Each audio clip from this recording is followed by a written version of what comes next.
It started like any other morning, calm and familiar, woven together by the same routine I had come to know over the years. Nothing felt out of place until I saw it. A single envelope rested on the kitchen counter, carefully positioned, almost as though it had been waiting for me all along. My name was written across the front in handwriting I recognized immediately.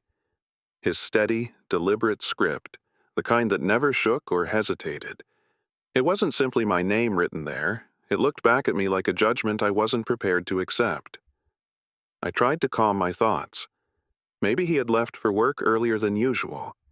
Maybe he'd gone to visit his mother and left a note so I wouldn't worry. But the instant my fingertips touched the envelope, a heavy feeling settled inside me, cold and sharp, twisting deep in my stomach. The house no longer felt quiet or comforting. It felt strangely empty. His shoes were gone from their usual spot by the door. The bed upstairs had been left unmade. Tiny details, perhaps, yet together they quietly revealed a truth I wasn't ready to face. My hands shook as I lifted the envelope. I hadn't opened it yet, but a crushing sense of dread weighed on me, almost too much to carry. It felt as though I stood on the edge of something that could never be undone, holding my breath without realizing it. With trembling fingers, I slipped my thumb beneath the flap and unfolded the letter inside. The very first words stole every breath from my lungs. Goodbye, Emmer. Just 2 words. Yet they struck with the devastating force of a crushing blow. The silence wasn't filled with anger. There were no harsh accusations, no bitter words. Instead, it felt like a quiet yet heartbreaking confession. Not about his truth, but about mine. He knew. He had known from the very beginning. He wrote about that night, the night I stumbled through the door carrying the scent of another man's cologne, whispering weak excuses about deadlines and projects that had never been real. He saw through every lie the moment it happened. From that day forward, he noticed everything. The locked phone, the growing distance, the forced laughter that never reached my eyes, the rushed showers, and the endless excuses piling one upon another. He saw every fracture, yet he never spoke a single word. That silence shattered me more than anything else. He never demanded explanations or trapped me with accusations.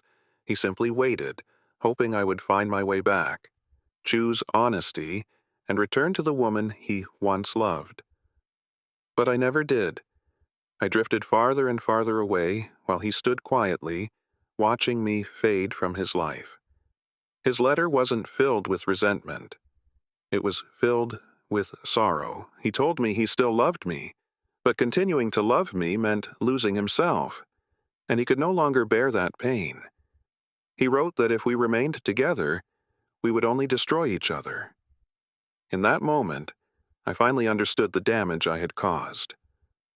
The truth was, I had already destroyed us. I collapsed onto the kitchen floor, the letter shaking in my hands. Then the sobs came, fierce and unstoppable. They weren't born from guilt alone. They rose from overwhelming grief.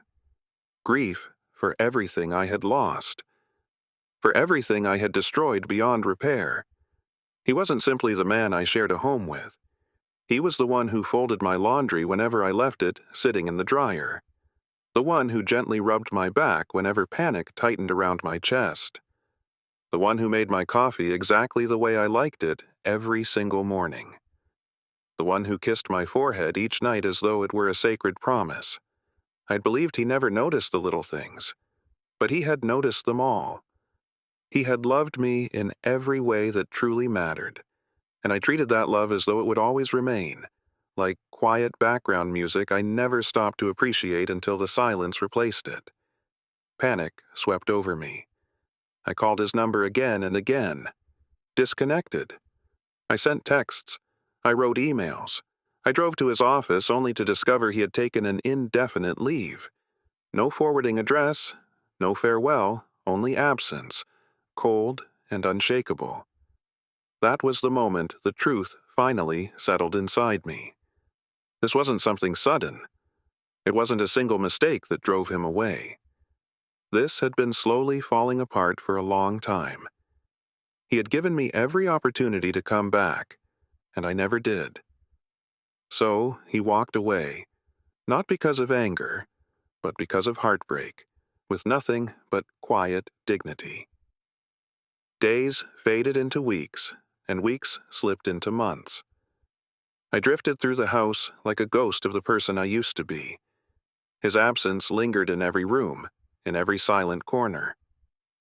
I saw him in the empty chair across the table, in the space beside me in bed, in every moment where I had chosen lies instead of the truth. I remembered every chance I had to confess, to apologize, to make things right, but I never took it. Now I couldn't even say goodbye the way he deserved. Eventually, I heard from someone that he had moved to a small, peaceful town.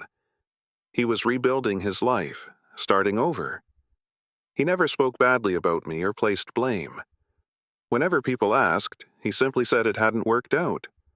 No bitterness, no lingering resentment, only a quiet ending. I wrote to him once.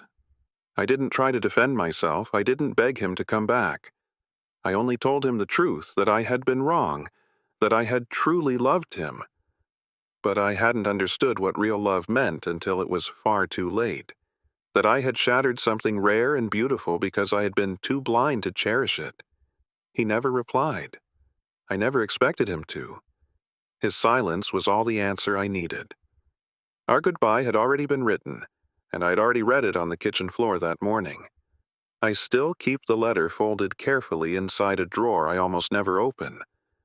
Sometimes I forget it's there. Other times it calls to me like a ghost.